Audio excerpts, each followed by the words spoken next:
You know, as weird as it's going to be for the people of Atlanta, Matt Ryan looks like a Colt. He doesn't look like a Falcon anymore to me.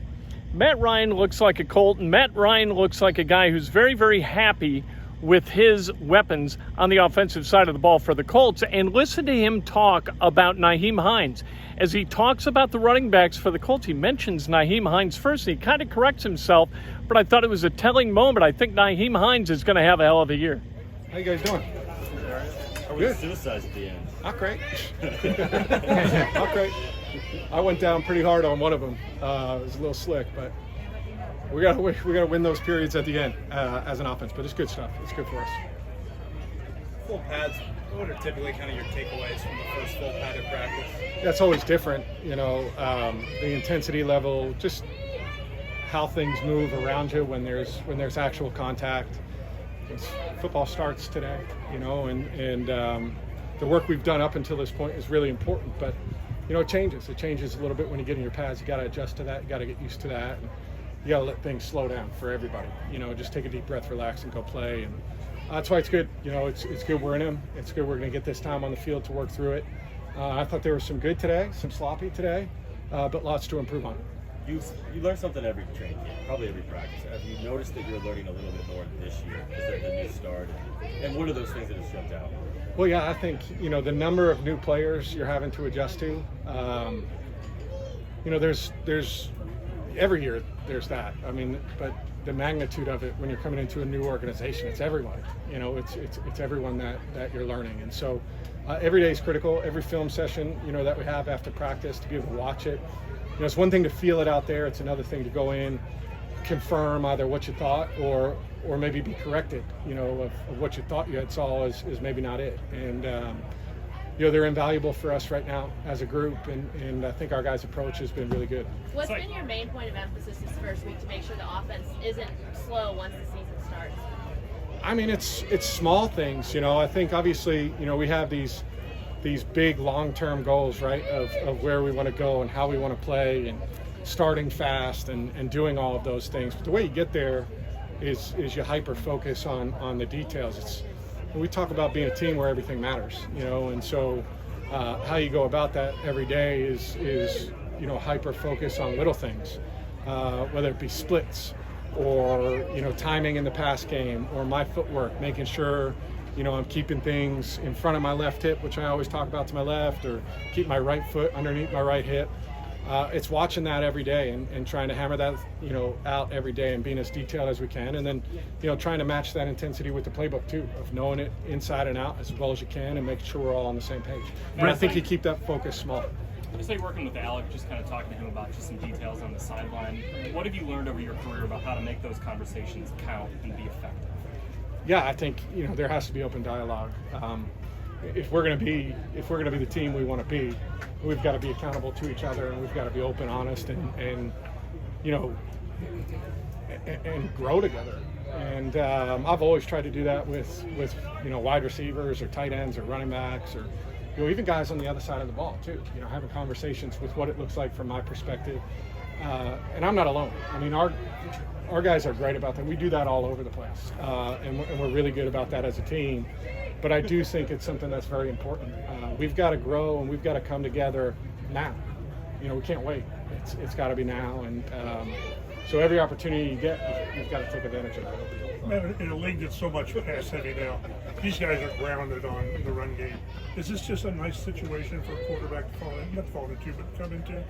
Yeah, I think so. You know, I think, you know, the game has changed a lot, but, you know, winning on both sides of the line of scrimmage still counts, you know, and the way, you know, this team has run the football here for the last handful of years, the back that we have in Jonathan, and then also as kind of a change up Nyheim and what he can do, you know, it's dynamic and it's great as a quarterback. It helps in so many ways. It helps pass protection. It creates lanes to throw. It gets suck on play action. It does a lot of the things that you like, and also it wears down a defense. And so you will find no bigger, you know, proponent of the run game than myself. You know, and I'm fired up to play with these guys. You said you watched the Buffalo game. last year to prepare for the Buffalo game, and you saw Taylor.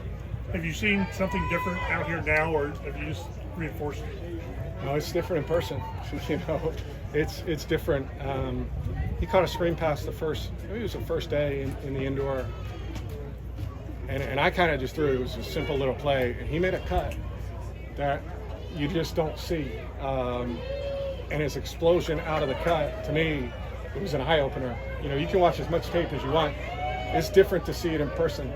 And as a matter of fact, my brother was up here at practice on Saturday, and he was like, man, it's amazing to watch that guy go through the little, whatever, the ropes that they run through at the beginning. He's like, it's just different. You watch him and the movement is different. And he's like, those other guys are doing great behind him, but he's just, you know, he's another level. And so, you know, he's special. And So you thought you knew, but now you know. yeah, it's a good thing, right? You think he's really good, and then you show up, you think he's better than you thought. That's a really good thing to have happen.